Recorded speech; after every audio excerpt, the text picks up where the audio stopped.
jangan dianggap masyarakat itu bodoh lah. Jadi sampai hari ini sinetron politik, sinetron Jokowi ini bagi saya menarik. Betul-betul sebuah pembelajaran politik tingkat tinggi dan real. Itu kan faktual, itu kan simple. Tapi mengapa ini, apakah uang ini palsu atau tidak, kok melibatkan polisi, hakim ramai? Nah itu kan sungguhnya ada pertanyaan lain lagi. Sudah di luar inti persoalannya. Kalau semata ijazahnya faktual, itu mudah sekali membuktikan. Tapi saya kok punya dugaan sesuatu yang lebih besar dari masalah ijazah, beyond ijazah. Ya.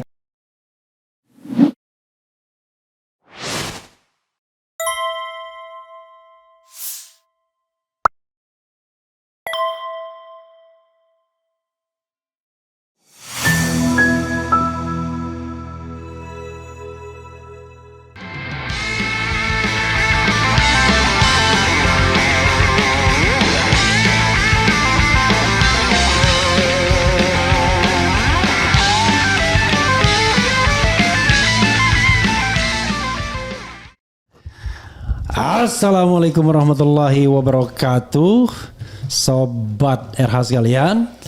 Jumpa lagi kita di channel yang keren ini. Itu yang aku seneng itu. Soalnya itu menambah energi, Prof, ya. Jadi langsung Profesor Komarudin Hidayat. Assalamualaikum warahmatullahi wabarakatuh.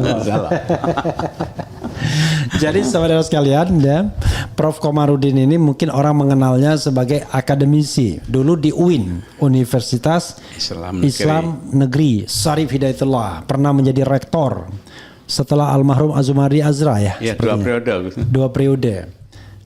Prof Azumardi juga 2 periode. Ya. Nah, tetapi rupanya saya tidak update, ya kan? Tidak, berarti saya tidak update.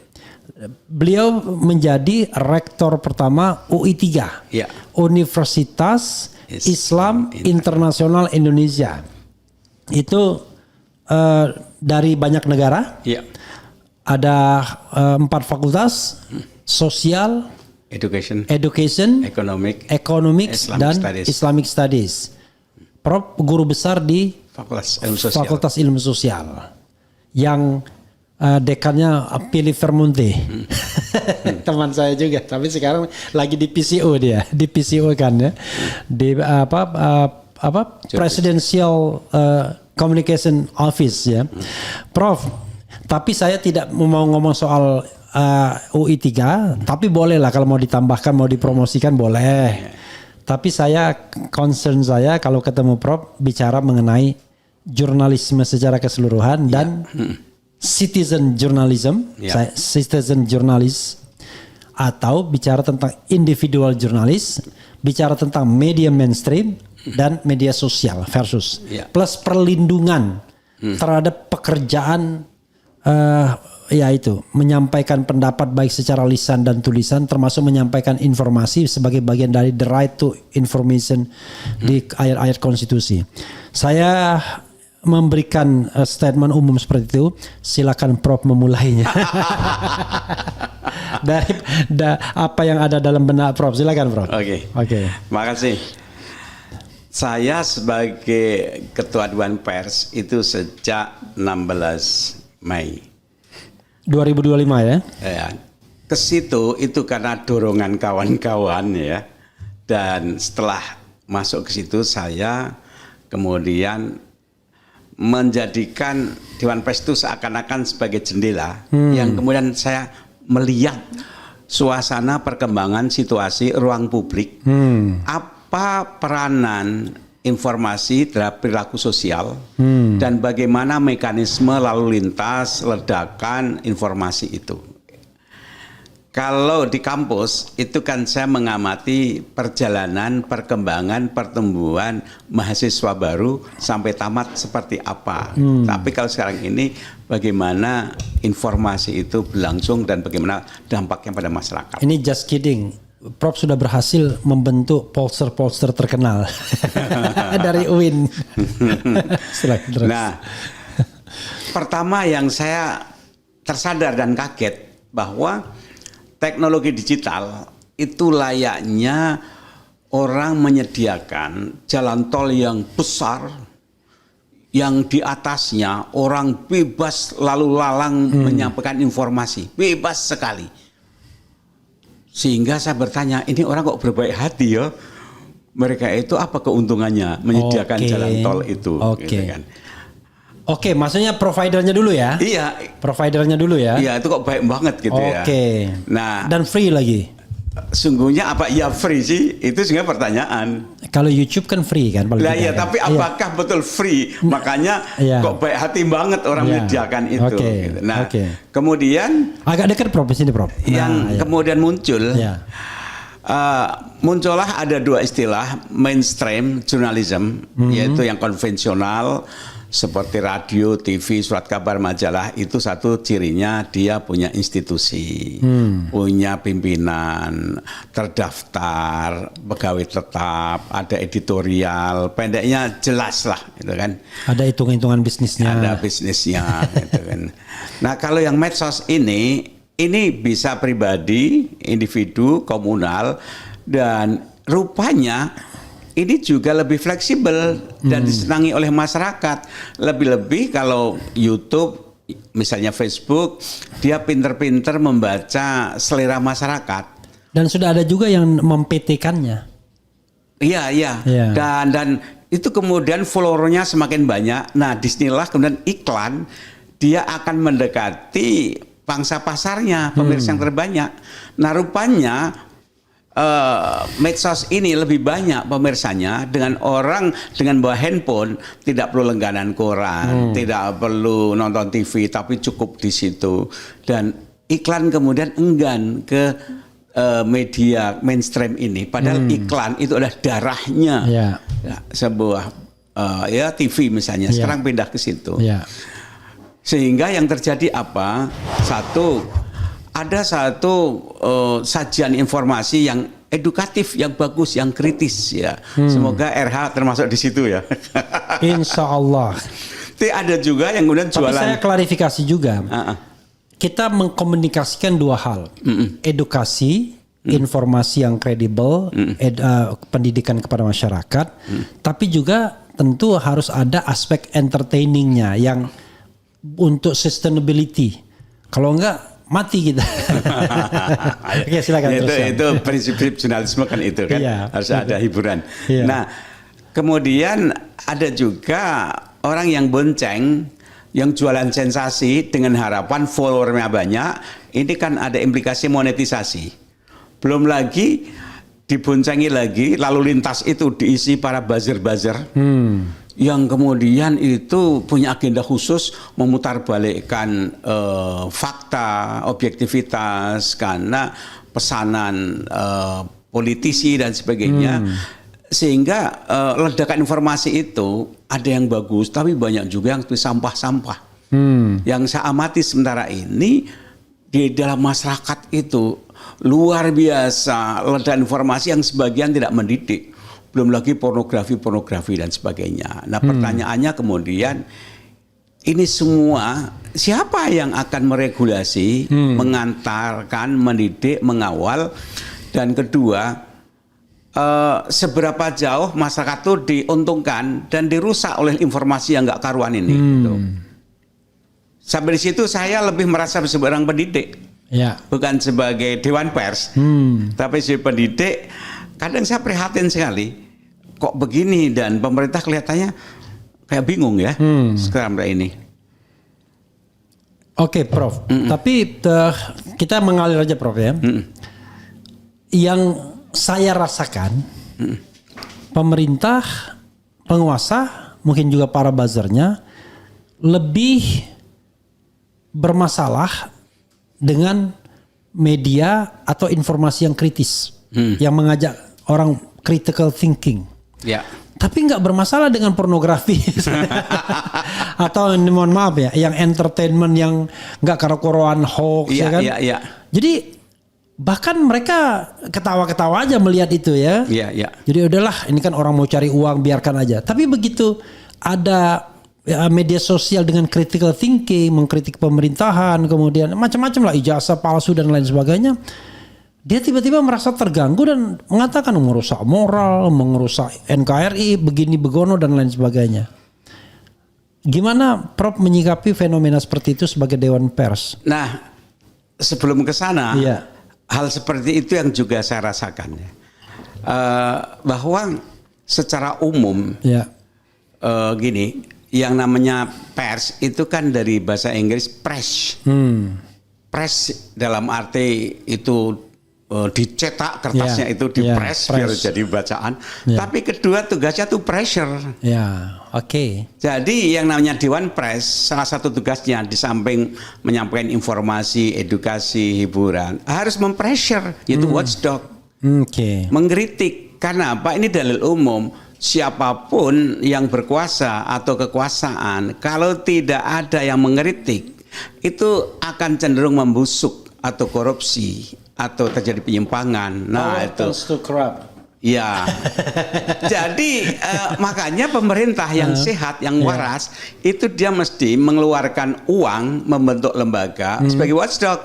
DPR itu kan senafas dengan pers, Ya. BPK, ada lagi KPK, ada lagi Irjen. Gunanya kan untuk watchdog, mengawasi kan. Hanya pertanyaannya, apakah lembaga-lembaga pengawasan itu berjalan tidak, atau mereka justru terkooptasi bagian dari kekuasaan? Itu pertanyaannya. Oke.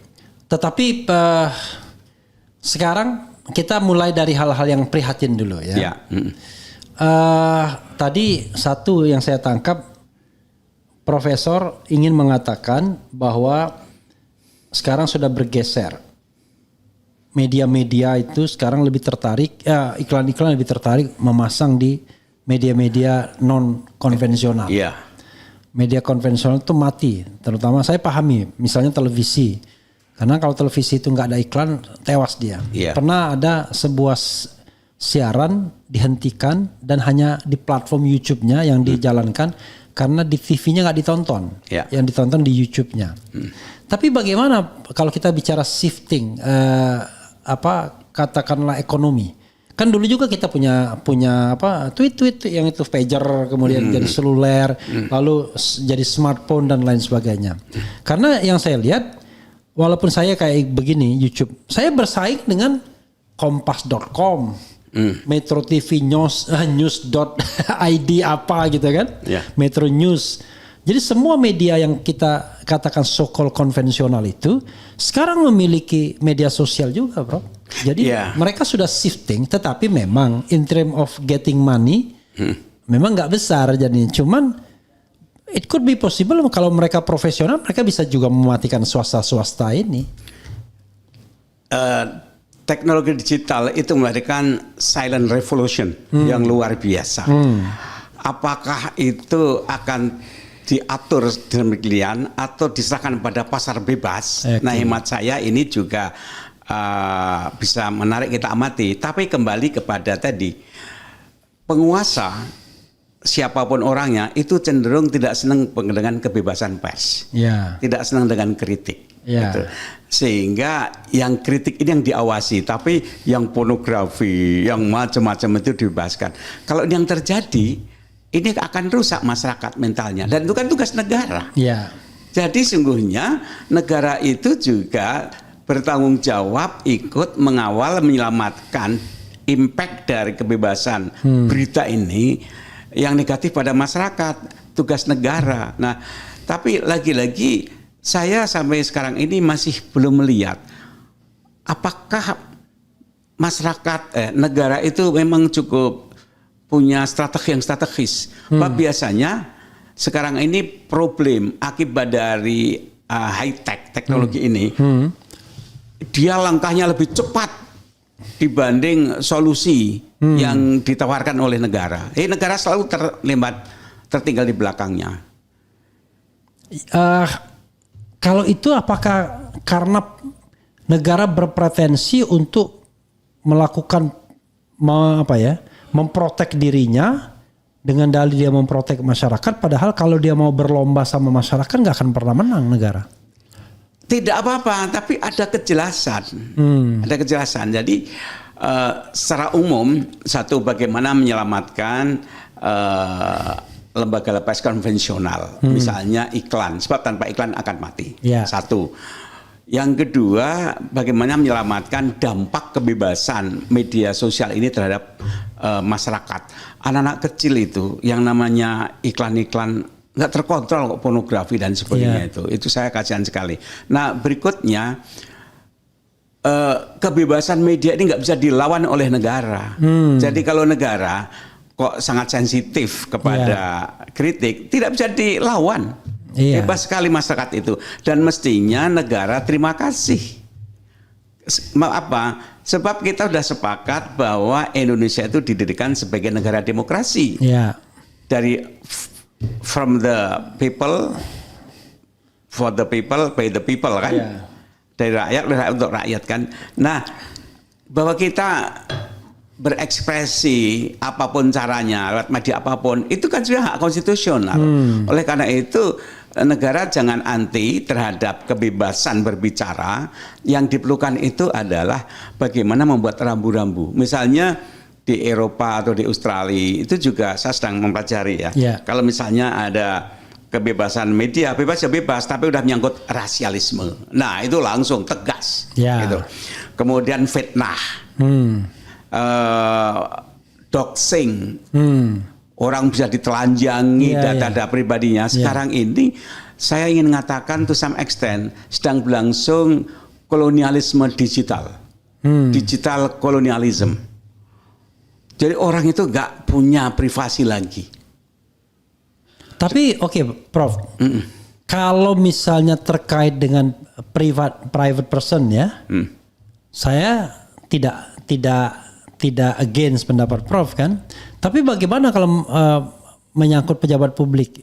Kan pejabat publik gampang sekali mengatakan kita memfitnah dia. Pokoknya fitnah itu adalah berita yang tidak dia inginkan. Ya. Maka dia bilang fitnah itu. Makanya sekarang ini sepanjang itu faktual, investigatif, dan harus pandai-pandai lah mengkritik itu. Pandai-pandai diangsur sehingga kayak puzzle ya. Hari ini keluar ini, besok ini, lama-lama masyarakat bisa akan mengumpulkan sendiri. Harus pandai-pandai. Karena kalau kita membenturkan diri pada kekuasaan, juga kita kan kurang wise, kurang smart. Tapi kita juga tidak boleh untuk diam aja kalau memang terjadi penyimpangan dari masyarakat, dari negara, pemerintah itu. Tetapi misalnya kita kaitkan dengan kasus konkret. Nah, kalau konkret kan enak nih. Tentang ijazah palsu. Senang saya Anda ngomong itu. Gitu. Tentang ijazah palsu. Kan seolah-olah Prof ya, ada dua pihak yang saling berhadapan. Roy Suryo dan kawan-kawan. Saya mengatakan dan kawan-kawan itu bisa dimaknai sebagai orang yang meyakini bahwa ijazah Jokowi palsu itu, maka kawannya Roy Suryo, kira-kira begitu. Yang kedua tentu Pak Jokowi sendiri dengan bolonya juga, baik itu pengacaranya, bahkan ini mohon maaf kan Prof juga pendidik, dengan institusi UGM-nya juga, dengan institusi Bareskrimnya juga. Kita tidak tahu bagaimana pengadilan. Seolah-olah mereka menjadi satu juga, berhadapan. Makanya jangan heran seorang penasihat Kapolri ngancem-ngancemin tuh, awas tuh.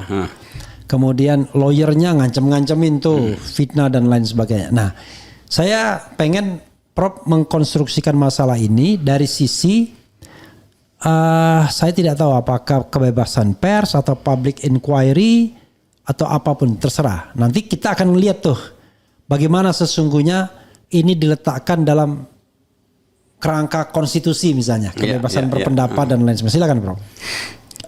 Sebagai pendidik ya saya itu, ini bagian dari sebuah pendidikan politik bagi bangsa dan negara, bagi rakyat semuanya ya. Jadi apapun yang terjadi itu sebuah public education lesson learn. Misalnya perdebatan antara yang membela Pak Jokowi dan yang mengkritik. Ini masing-masing kan buat argumen. Dan ketika terjadi perdebatan secara terbuka, rakyat juga mencatat dan mengikuti. Yang temannya Roy Suryo itu nambah amunisi, gitu. Itu bagi saya menarik. Kemudian yang pihak pro Pak Jokowi juga dia berargumentasi. Nah, lama-lama ketika data-data argumen ini mengemuka akan terjadi satu pengkayaan yang utuh dan nanti rakyat akan jadi hakim. Rakyat akan nimbang dan orang-orang yang kritis akan nimbang. Misalnya saya terkesan dengan satu pandangan gini. Ketika ada teman-temannya Pak Jokowi pada ramai-ramai nunjukkan ijazah. Kemudian ada orang yang bertanya, loh,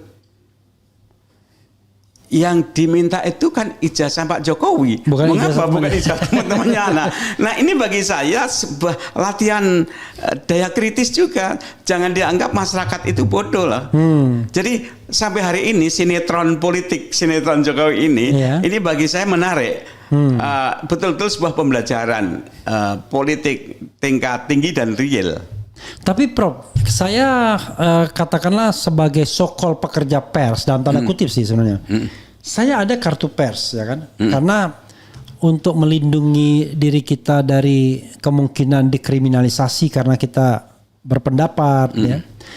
Kadang-kadang ya kita membentuk juga semacam apa istilahnya biro pers di ada misalnya. Kalau Herso Beno kan dia bikin begitu. Tapi platformnya YouTube juga sebenarnya. Edi Mulyadi misalnya. Saya ada juga ke sana walaupun saya tidak pernah tonjolkan itu. Kita nggak apa-apa dengan pendapat orang. Dia mau menghantam kita kan in the name of demokrasi ya kan. Kita oke, Anda fair dong. Nggak apa-apa, dia nggak setuju dengan pendapat kita. Tapi persoalannya most of the time kita selalu diancam dengan pidana. Itu yang nggak asiknya. Yang di negara seperti Amerika Serikat nggak ada itu orang yang mau melakukan public oversight misalnya atau public scrutiny itu kemudian tiba-tiba dipidanakan tuh nggak ada pasalnya. Kalau di kita kan banyak pasal menyebarkan berita bohong dulu, ujaran kebencian, kemudian fitnah dan lain sebagainya. Makanya saya ada lagunya saya. Aku bilang ini kritik, kau bilang berita bohong. Nah, itu saya itu. Aku bilang ini kritik, ujaran kebencian kau tuduhkan. Aku bilang ini kritik, kau katakan penghinaan, ya kan? Semua serba salah, aku harus bagaimana? Itu refleksi saya terhadap pasal-pasal di dalam hukum yang membelenggu kebebasan kita. Saya amati gini loh. Iya. Ketika kritik itu disampaikan terbuka dengan argumen referensi terbuka, nanti muncul juga itu antitesisnya. Ya. Antitesis. Dan ini nanti kuat-kuatan. Ya. Jadi saya tidak menganggap walaupun datang dari kekuasaan itu mesti menang. Dan rakyat juga nanti dengan pendapatnya yang cukup cerdas dapat simpati masyarakat. Penguasa juga pikir-pikir karena terbuka. Ruang terbuka itu fakta, nalar kritis, logika hukum itu akan berjalan. Jadi saya sebenarnya reserve juga, referensi saya adalah referensi masa pemerintahan Jokowi terhadap aktivis-aktivis yang divonis bersalah karena menyampaikan pendapat. Ada Saganda Nenggolan, ada Anton Permana, ada Edi Mulyadi, Rocky Gerung juga diadukan, saya juga diadukan, walaupun tidak sempat mampir ke sana ya kan. Roy Suryo, nah itu kan semua kan mereka bermedia sosial menyampaikan pendapat baik secara lisan dan tulisan. Bahkan sebagian mereka cuma memposting postingan orang lain sebenarnya dengan mempertanyakan itu. Nah kan harusnya kan tidak ada itu. Cuma memang mudah-mudahan Pak Prabowo tidak melakukan itu juga atau Jenderal Listio Sigit tidak melakukan itu juga. Pada era seperti ini saya belum melihat ada aktivis yang ditangkap, dipenjarakan karena berpendapat. Kecuali yang di ITB kemarin tapi akhirnya dibebaskan. Ya, ya. Yang dia menggunakan sebenarnya artificial intelligence, romansa, tiba-tiba muncul foto yang begitu. Nah, itu yang saya dapat keterangan dari lawyernya. Nah, pertanyaannya adalah haruskah kita menunggu korban berikutnya untuk agar demokrasi kita itu bisa betul-betul solid gitu. Ya, sekarang ini kan yang menjadi topik utama itu kan Jokowi dan ijazahnya kan. Iya. Dengan jejak digital, saya melihat orang yang mengkritik ini tidak hanya fokus ijazah, tapi kredibilitas, reputasi, jejak digital dari Jokowi. sepanjang itu sampaikan dengan fakta, hemat saya tidak bisa kemudian atas nama kekuasaan hukum seenaknya akan memberangus. Karena apa? Fakta. Misalnya ya, kadang saya tersenyum juga. Kumpulan kata-kata mutiara Jokowi, ya, gitu ya. Yang banyak sekali gitu, yang isinya pernah ngomong gini, jadi Jokowi lawan Jokowi, gitu ya. Jadi pernyataan Jokowi adalah pernyataan sendiri, gitu. Jokowi lawan dirinya sendiri. Ya, terus ketika itu disajikan secara faktual, maka kemudian ini juga akan berpengaruh terhadap kepercayaan orang. Asli atau palsu ya ijazahnya dengan melihat seperti itu ya. Nah ini bagi saya pendidikan politik bagi rakyat, pendidikan hukum, dan rakyat kemudian juga nalar kritisnya juga akan muncul. Ya sebenarnya kita nggak perlu cengeng juga karena saya lihat memang semakin direpresi, semakin orang melawan. Kan sebenarnya kan ada kesan, ini kesan ya mudah-mudahan tidak benar, tapi rasanya benar. Ada kesan bahwa Pak Jokowi pada tahun 2022 itu ingin memberikan sebuah deterrent effect, efek jera kepada orang yang mempermasalahkan ijazahnya. Dengan ya kita tahulah yang namanya pengadilan apa-apa masih tunduk di bawah hegemoni kekuasaan. Dengan memvonis bersalah Bambang Tri dan Gus Nur. Tidak tanggung-tanggung. Diancam dengan tuntutan maksimal 10 tahun. Divonis 6 tahun dan kemudian di Mahkamah Agung jadi 4 tahun.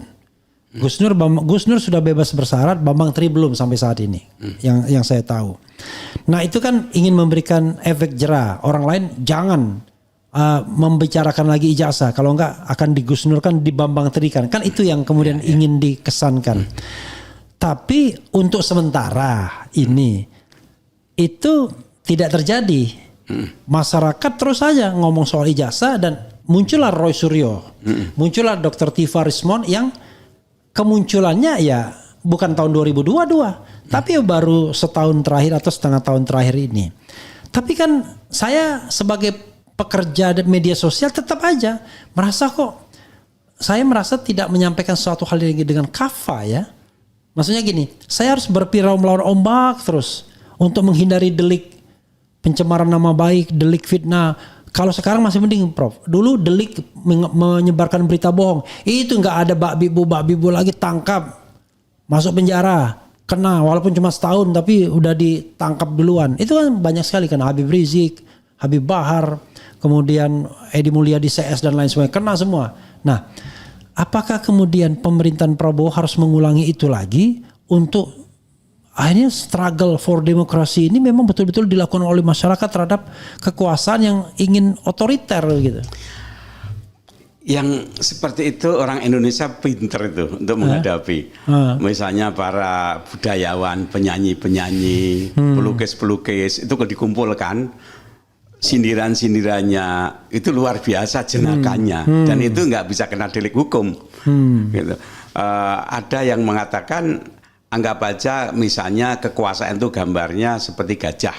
Ya. Kemudian kritikus itu seperti semut. Kecil-kecil tapi rame-rame ada yang masuk hidungnya, masuk telinganya, masuk apa. Itu kan bingung juga itu gajahnya walaupun besar gitu kan.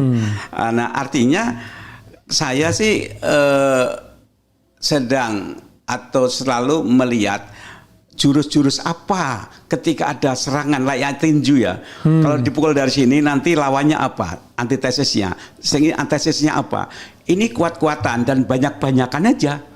Jadi peluru yang menyerang seberapa banyak dia pelurunya, nanti kemudian yang diserang seberapa banyak antitesisnya, tamengnya.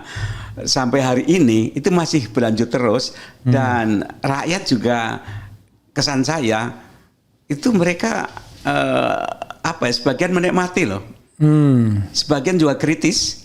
Bahkan ada orang yang di luar dugaan tiba-tiba ikut nimbrung, memberikan data bagi yang pro Roy Suryo dan juga yang pro Jokowi. Ya itu asik-asik aja kalau kemudian tidak ada tangan gini. Kalau di negara demokrasi, rakyat yang bertengkar itu dibiarkan saja. tidak ada yang namanya tangan besi negara.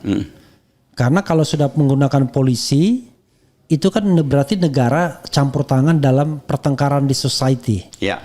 Kan ini kan kalau mau jujur, ini kan pertengkaran society. Jokowi tidak bisa lagi dinilai sebagai presiden, dia adalah mantan presiden. Cuman memang ijazah yang diminta untuk ditransparansikan, dibuka itu ijazah yang dia gunakan untuk pejabat publik, ya kan, sehingga sah untuk meminta dia. Tetapi yang menjadi persoalan adalah ketika polisi turun tangan untuk menyetop ini, bukan hanya menengahi, menyetop ini. Misalnya fenomena Bareskrim. Langsung di awal-awal terlalu prematur mengatakan ijazahnya asli. Dan ketika saya cek di society, yang percaya Bareskrim itu kira-kira cuman 6% saja. Nah artinya itu kan ada politik wacana.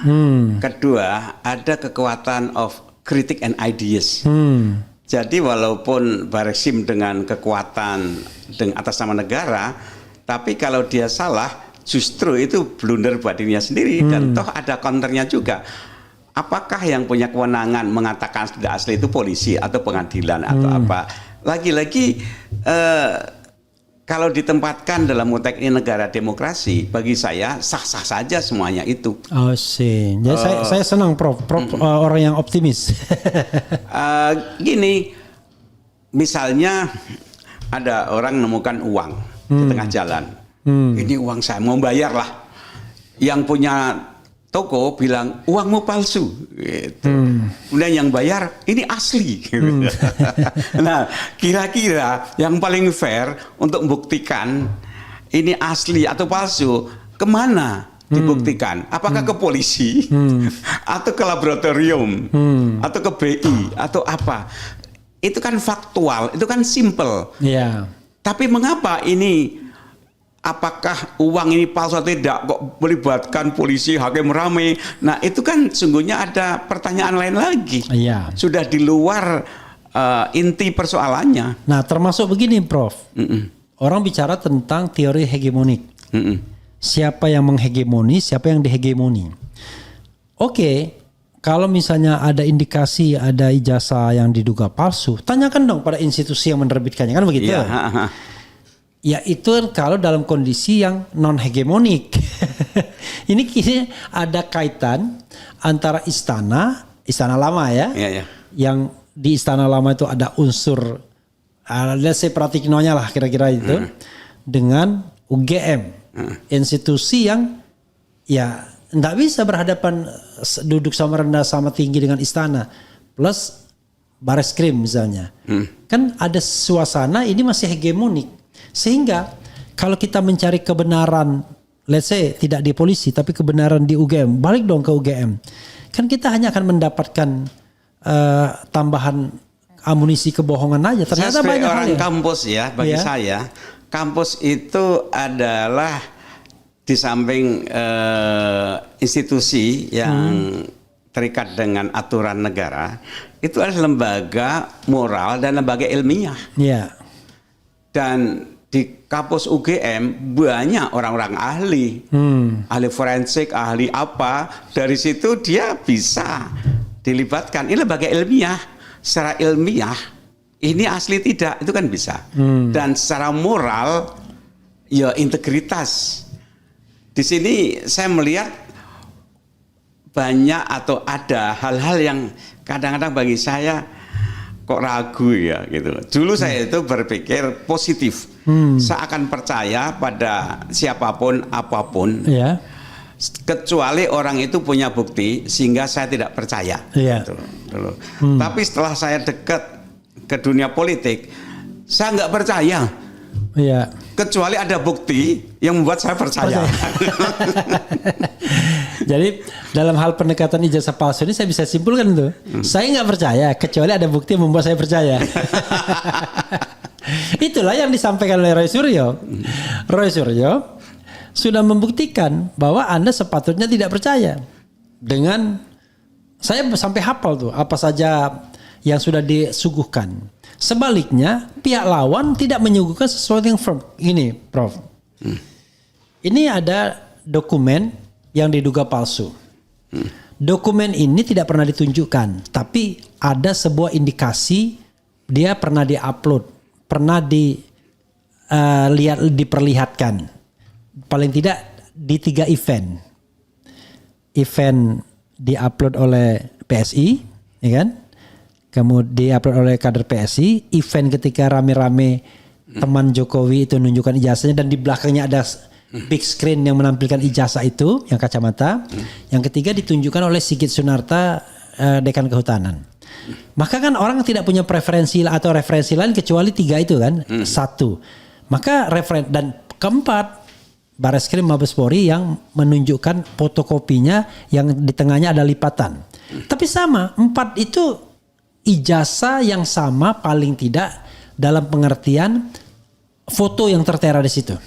Kita tidak tahu kalau misalnya satu beda dengan yang lainnya kalau kita bandingkan. Tapi intinya adalah informasi dan foto yang tercantum di situ sama.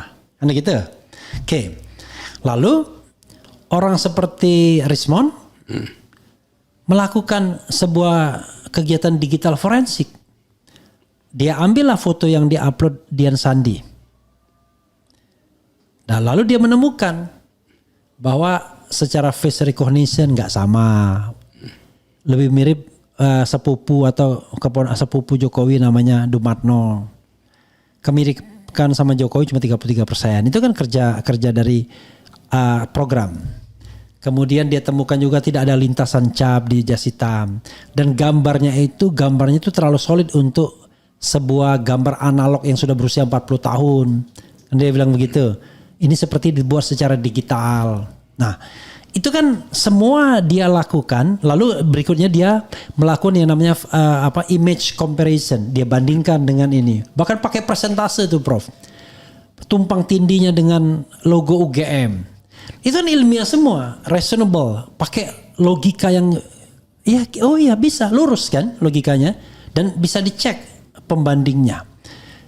Nah, itu kan fakta-fakta yang kemudian harusnya kan disikapi bahwa ada different opinion di masyarakat dibandingkan dengan apa yang dilakukan oleh Bareskrim.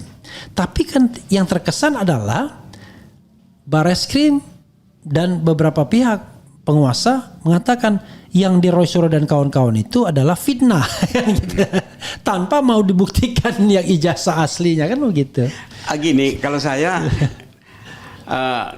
kalau semata ijazahnya faktual, itu mudah sekali membuktikan. Tapi saya kok punya dugaan sesuatu yang lebih besar dari masalah ijazah, beyond ijazah. Ya, gitu. itu loh soal lain lagi. Itu justru dan di sana sungguhnya bagi saya ya. Tapi ini kan dugaan aja ya. Jadi, ini apakah pengaruhnya pada 10 tahun yang dilalui? Enggak gitu. Persoalannya bukan di situ. Persoalannya pada anak kalau cucu. Terbuka saya nggak akan ngomong. Tapi persoalannya kalau itu terbukti asli apa implikasinya? Kalau itu palsu apa implikasinya? Nah, di situ yang jadi masalah. Saya ini studi baca buku Karl Popper ya, agak Popperian ya. Popperian itu kan sebuah kebenaran itu perlu difalsifikasi. Gitu. Misalnya waktu kecil dulu saya di kampung kalau naik sepeda ontel banyak kempes itu kan kemudian ditambal yang bocor itu terus dipompa terus masukkan air. Anda ngalami nggak gitu ya? Ngalami ya. Jadi kalau keluar gelembungnya berarti masih bocor itu gitu. Jadi dites dulu difalsifikasi, dibuktikan bahwa ini. Nah, kebenaran apakah palsu atau asli itu harus dibuktikan, difalsifikasi bahwa itu tidak. Tapi kan barangnya harus ada. Makanya. Jadi ban itu kan harus ada, dimasukkan air. Kalau enggak, gimana kita membuat falsifikasi secara ilmiah, empiris? Kan tidak bisa. Ya, dalam versi Bareskrim sudah mereka lakukan. Barangnya sudah diserahkan, sudah dilaporkan di laboratorium forensik kan, lalu sudah dikembalikan sebelum pengumuman 22 Mei dan bagi Bareskrim sudah done, selesai. Ya, tapi kalau dalam konteks sains kayak Ban tadi, itu orang lain boleh mencoba kalau nggak percaya. That's right. Orang lain boleh mencoba, jadi repeatable. Iya, gitu. Dia kan Bareskrim kesannya tidak mau repeatable dia. Dia pokoknya dia memaksakan kebenaran versi dia. Kalau dalam dunia perbankan itu bank-bank itu diam-diam itu menyewa white hacker. Untuk ngetes daya tahan. Kalau ada orang pembobol, coba tolong dites, itu mahal dibayar loh white hacker itu. Gitu. Nah, biasanya sistemnya kuat nggak gitu. Itu sengaja untuk dites, dijebol, dibuktikan gitu. Tapi biasanya black hacker lebih canggih. White hacker. Nah, karena dia punya motif yang lebih tinggi soalnya. Iya, artinya untuk membuktikan kuat dan tidak kuat itu kalau dalam dunia sains itu kan mudah sekali. Tapi ini udah masalah politik. Jadi terserahlah, mungkin sengaja untuk sinetron biar panjang hiburan mungkin juga. Tapi pesan edukasinya apa, Prof, kepada masyarakat yang menyimak soal ijazah ini? Pesan edukasinya apa? Pesan edukasinya ini kalau saya amati gitu, satu, pemimpin harus hati-hati buat pernyataan karena jejak digital Anda nggak akan bisa hilang. Itu satu. Jadi himpunan kata-kata mutiara para presiden itu dari Bung Karno sampai Pak Jokowi itu ada semuanya. Dan orang yang pro Jokowi juga dia akan menunjukkan jejak rekam jejaknya, tapi yang ngeritik Jokowi juga rekam jejaknya ada. Jadi hati-hati, itu satu. Yang kedua, sebagai alumni sebuah alma mater ya, sarjana, sebisa mungkin jangan membuat repot alma maternya. Karena anak yang baik itu jangan membuat ibunya, alma mater kan ibu, jangan membuat ibunya itu nambah kerjaan, digugat-gugat. Jadi Pak Jokowi sebagai alumni atau siapapun orangnya, sebisa mungkin ya sudah, janganlah membuat alma maternya menjadi gunjingan. Nah, itu satu. Dengan cara apa kurang tahu nanti. Satu sisi Pak Jokowi kan jadi kebanggaan alma maternya. Tapi sisi lain kok nimbulkan masalah. Nah, ini juga lesson learn. Yang ketiga, lesson learn-nya rasanya kalau sudah jadi presiden yang enak itu ya terbebaskan dari urusan politik. Lesson learn, legowo, ridho, menikmati pensiunan sama anak cucu. Jadi saya kasihan, selesai. Jadi kepada bupati, gubernur, presiden siapapun, kalau bisa Anda tinggal milih. Setelah tamat itu Anda akan milih seperti Pak Habibie atau SBY atau Jokowi atau Gus Dur atau Megawati. Ini semua lesson learn. Pilihan ya. Ada contoh-contohnya. Menarik. Prof, kita kembali kepada kebutuhan saya. Perlindungan terhadap pekerja media sosial. Let's say konkretnya YouTuber lah. Udahlah, kasih contohnya saya misalnya. Apa yang saya harus lakukan dan apa Dewan Pers yang bisa tawarkan kepada pekerja media sosial seperti saya ini yang secara substansi sesungguhnya berpartisipasi juga dalam mencerdaskan kehidupan bangsa, paling tidak sekecil apapun. Tapi setiap saat ancaman untuk ditersangkakan atau dikriminalisasi itu besar karena masih ada ayat-ayat tadi, ayat-ayat ujaran kebencian, ayat-ayat fitnah, ayat-ayat pencemaran nama baik, ayat-ayat menyebarkan berita yang tidak benar dan lain sebagainya, baik di KUHP maupun di Undang-Undang ITE. Untung Undang-Undang 1/1946 46 yang berita bohong itu sudah dicabut oleh MK. Tapi ancaman itu masih ada dan orang masih coba-coba untuk melaporkan walaupun sampai sekarang ini selama masa pemerintahan Prabowo belum ada korban karena baru 8 bulan. Nggak bisa juga kita jadikan patokan kan, besok-besok kita nggak tahu. Silakan Prof. Ya, saya sebagai intelektual kampus ya dan sekarang menjadi Dewan Pers, saya akan memberikan apresiasi dan selalu mengapresiasi kepada intelektual siapapun yang menggunakan haknya untuk berbicara. Jadi right to speak, political freedom. Lebih-lebih dia memberikan satu kritik yang faktual, yang logis. Ini loh terjadi penyimpangan, ini merugikan rakyat. Jadi intelektual apapun siapapun yang memihak bela rakyat itu saya appreciate. Oke. Yang kedua bahwa media sosial itu tidak bisa dibendung, itu bagian dari pilar demokrasi, tidak bisa dibendung. Dulu orang itu ketika bicara tradisinya kan face to face, orang kampung dulu, berapa ribu tahun yang lalu kan face to face. Setelah muncul budaya tulis tradisi, orang kemudian cenderung individualisme, baca saja lewat tulisan. Itu era kejayaan buku surat kabar. Sekarang era ketiga yaitu blending. Baca tulis dan ngobrol jadi satu. Medsos itu kan menyediakan tulisan dan obrolan jadi satu. Dan oleh karena itu ini memberikan ruang kebebasan dan lebih terbuka bagi rakyat untuk bicara. Dan itu hak warga negara. Hanya disarankan atau saya sarankan pandai-pandailah etika dijaga, kemudian melajari hukum. Saya pikir figur orang Anda RHI itu bisa menjadi satu contoh.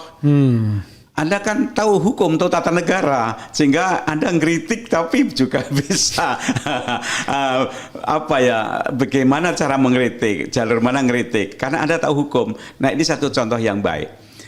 Nah sebagai Dewan Pers kami tetap akan membela hak masyarakat untuk berbicara. Podcaster itu secara pribadi saya akan bela. Sepanjang bahwa itu memang objektif, investigatif, kemudian ada etika, dan kalau fitnah ya nggak bisa dong kalau ada aduan. Jadi hindari fitnah, hindari ucapan-ucapan yang memang menjatuhkan, yang niatnya itu bang sudah tidak bagus. Tapi kalau kritik yang logis, yang itu untuk kepentingan bersama, nah itu kalau saya dukung. Oke, tapi begini, yang saya kerjakan begini, Prof. Kita tidak bisa mengikuti etika jurnalistik yang kafah karena keterbatasan sumber daya. Apalagi kalau misalnya seperti saya sendirian kan. Karena itu saya memaknai misalnya cover both side. Itu memberikan kesempatan kepada siapapun yang mau komplain terhadap apa yang saya omongkan atau informasi yang saya sampaikan. Jadi kalau hari ini misalnya saya buat podcast sama Prof misalnya, atau saya monolog, tiba-tiba ada yang berkeberatan. Nah saya minta yang berkeberatan itu datang ke sini, kita ngomong. Iya. Bahkan kalau kita kaitkan dengan ruang yang ada, itu ruang di media sosial jauh lebih luas. Lebih mudah. Iya. Beda sama koran, halaman 1. Nggak mungkin ralatnya di halaman 1 juga kan.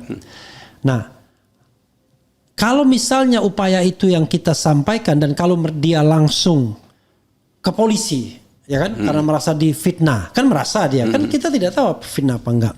Bisa nggak saya datang ke Dewan Pers, Pak Dewan, saya kan punya niat baik, saya mengerjakan ini sustainable, saya mengerjakan ini dengan regularitas yang tinggi. It could be saya salah, tapi kan saya tidak punya niat buruk. Kalau saya punya niat buruk tuh saya cuma satu message, itu yang saya ulang-ulangi kan untuk ngantemin orang kan. Ini kan enggak, tergantung hari ini isu apa dan lain sebagainya. Nah itu yang concern saya Prof. Sehingga kita ini terlindungi juga, enggak langsung ujuk-ujuk ditangkap polisi, dipenjara, ditahan karena dianggap menyebarkan berita bohong kalau dulu. Kalau sekarang barangkali ujaran kebencian atau fitnah atau apa macam-macam. So far saya mengenal Anda, silahkan ke Dewan Pers, saya akan bela. Ya kan, saya akan ngobrol dengan polisi. Polisi juga jangan asal pengaduan mesti dimenangkan, harus dikaji apa aduannya, apa siapa, kemudian dianalisis secara keseluruhan gitu. Kalau reputasinya selama ini membantu negara melakukan public education, melatih rakyat kritis dan tidak menggalang kekuasaan untuk melawan hukum dan sebagainya. Jadi gini, pekerjaan media sosial sekarang ini tidak bisa lagi dipandang hanya sekedar hobi. Tidak lagi sekedar main-main. Tetapi half lah. Separuh gantungan hidup, separuhnya adalah penyaluran idealisme di situ, edukasi dan lain sebagainya. Sehingga kalau ini dengan mudah dimatikan, baik karena orangnya dipenjarakan atau YouTube-nya ini kemudian di hack, di close dan lain sebagainya, maka sesungguhnya kan mematikan banyak pasal konstitusi yang dilanggar kan, hak atas pekerjaan dan penghidupan yang layak bagi kemanusiaan misalnya.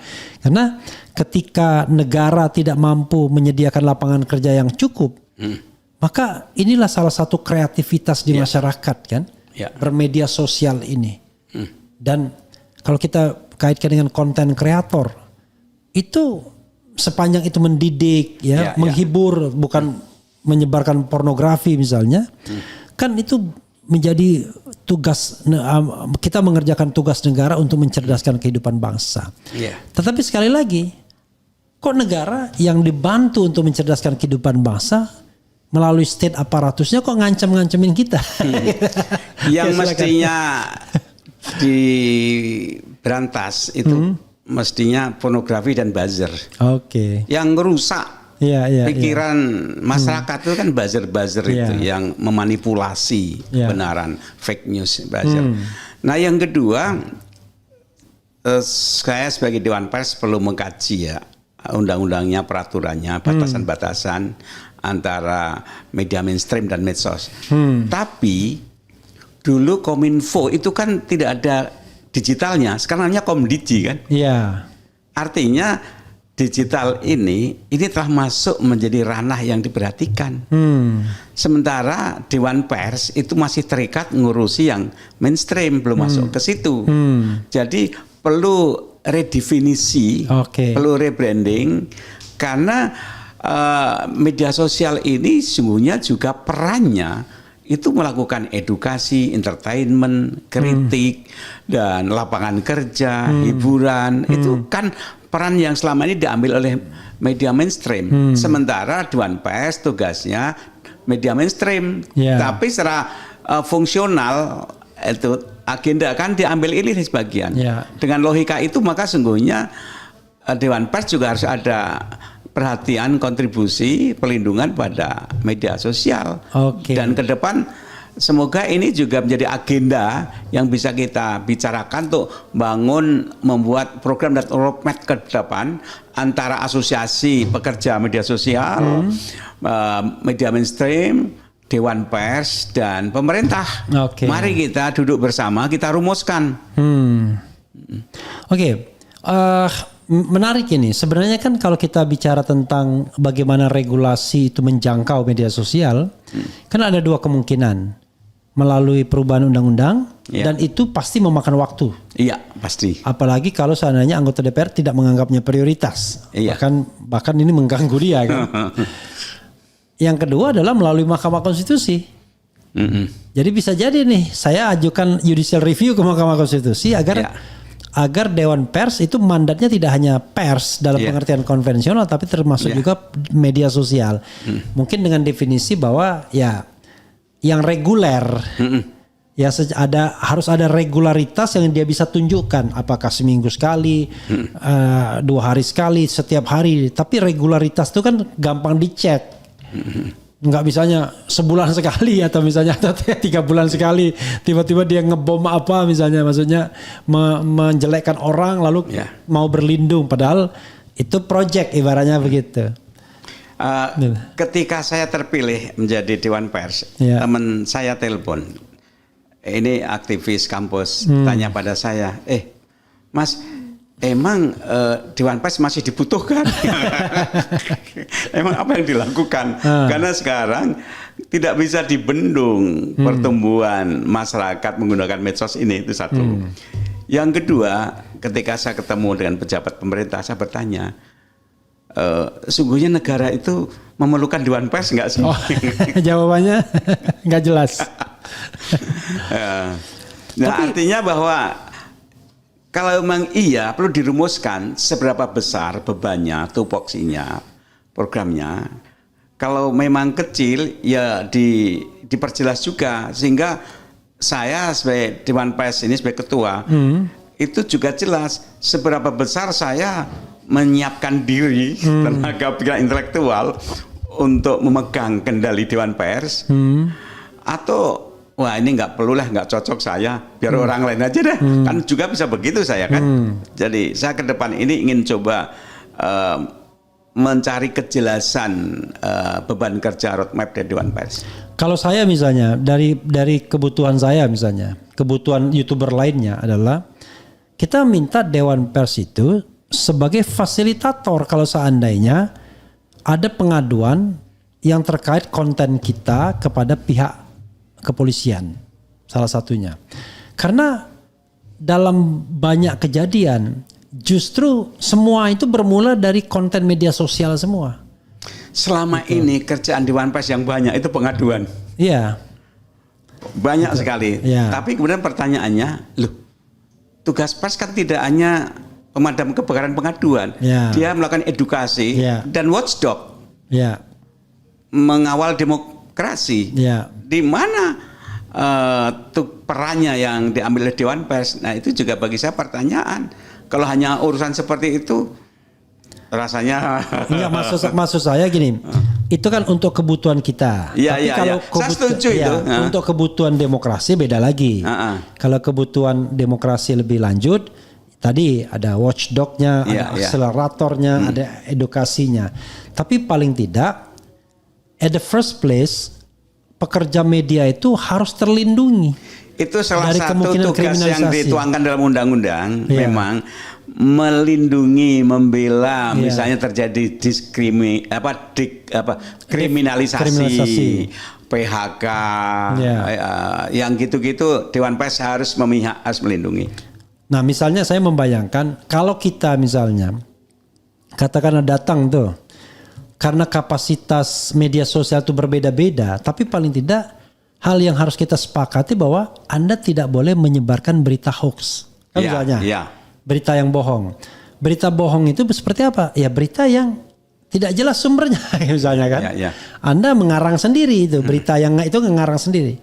Nah, kalau memang cara penyajian itu kan ada yang orang gaya ngece, itu gaya. Tapi jelas. Misalnya, kalau saya kalau dapat berita, saya selalu bacakan beritanya dulu. Oh, ini beritanya dari media ini dan lain sebagainya. Saya rely on berita itu. Yang saya kan nggak punya alat untuk memverifikasinya kan, alat untuk verifikasinya. Tapi paling tidak saya ada sumbernya. Kamu dapat dari mana? Nih sumbernya. Walaupun orang mengatakan Refli Harun harus minta maaf karena sumbernya nggak kredibel. Dari mana dia bisa menjudge nggak kredibel? Karena nggak sesuai dengan keinginan dia kan, misalnya kan, gitu. Jadi mudah-mudahan kita boleh datang, Prof ya. Welcome, you are most welcome.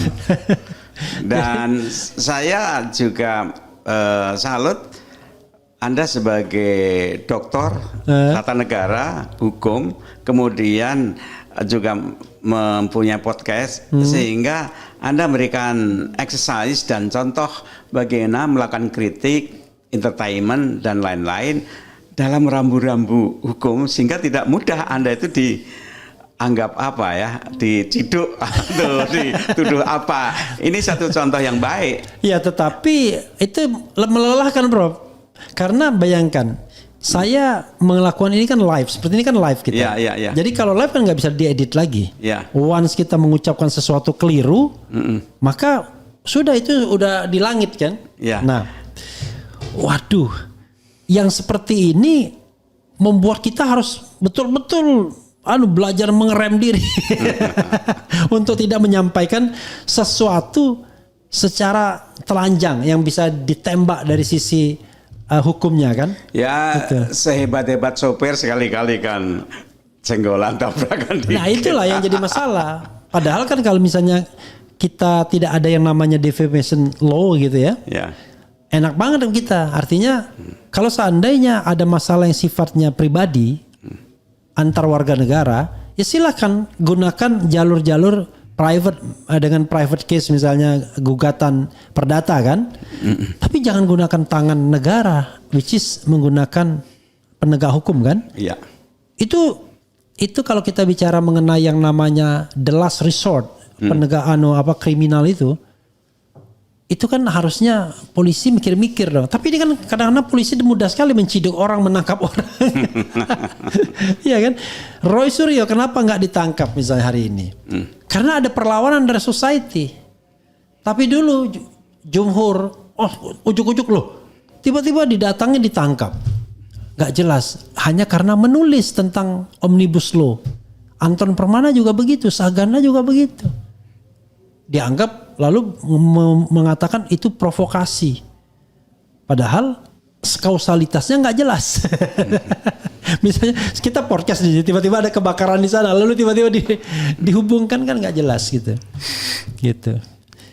Prof, makasih banyak Prof ya. Saya terima kasih. Jadi saya separuhnya sebenarnya curhat sebenarnya. Sekali lagi saya memberi apresiasi dan catatan khusus bahwa Anda sebagai aktivis sosial sekaligus sangat sadar dan menguasai kaidah-kaidah hukum tata negara, sehingga ini juga menjadi showcase begini cara mengkritik yang aman. Ya, terima kasih.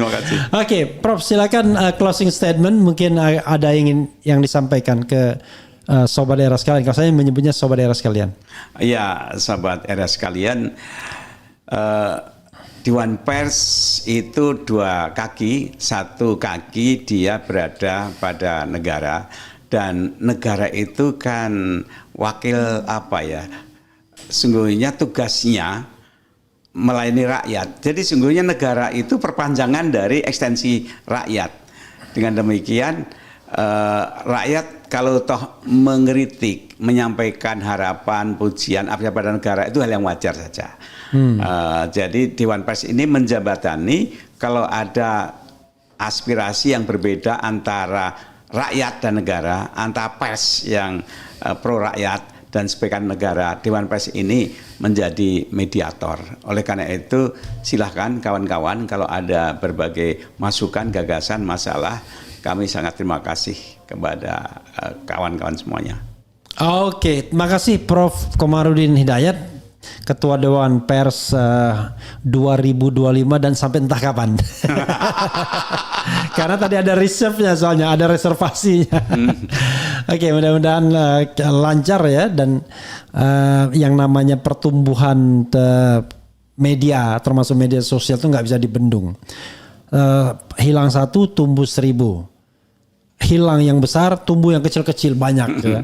Tetapi intinya adalah arus informasi tidak bisa dibendung, dan itu sudah menjadi hak asasi. The right to information itu ada di pasal 28F Undang-Undang Dasar 45. Nah, mudah-mudahan ini menjadi pembelajaran bagi kita semua, dan kalau hari ini saya digeruduk oleh Ketua Dewan Pers, nanti berikutnya mungkin pekan depan atau pekan berikutnya kita para pekerja media sosial akan menggeruduk Dewan Pers untuk paling tidak adalah semacam understanding untuk bagaimana kita saling menumbuhkan budaya edukasi dan kembangkan demokrasi. Begitu Prof ya? Ya, keren. Wassalamualaikum warahmatullahi wabarakatuh.